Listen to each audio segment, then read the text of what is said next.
Halo teman-teman semua, aku Nadia Rahmadina dari SMKN 9 Jakarta.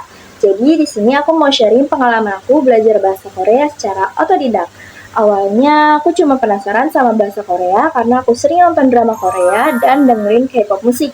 Tapi ternyata dari belajar sendiri itu, aku bisa sedikit lancar ngobrol, bahkan aku sampai dapat sertifikat Olimpiade Bahasa Korea tingkat nasional loh. Jadi kalian penasaran gak nih tips and trik dari aku belajar bahasa asing secara efektif?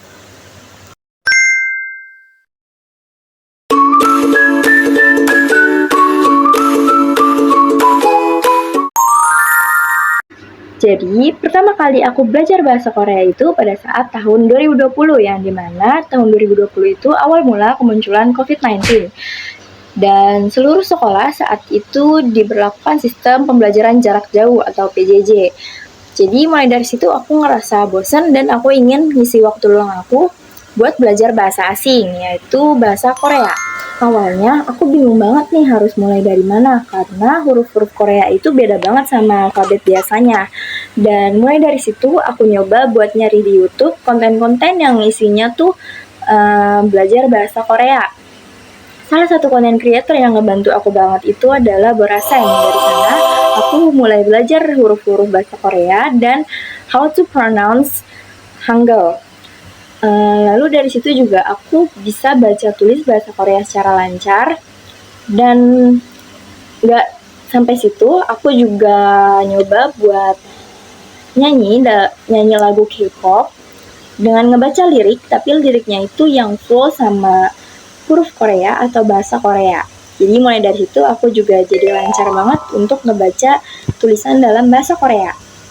Tapi selama aku belajar itu nggak gampang, karena dari situ tuh aku kadang males, terus juga grammarnya tuh ribet.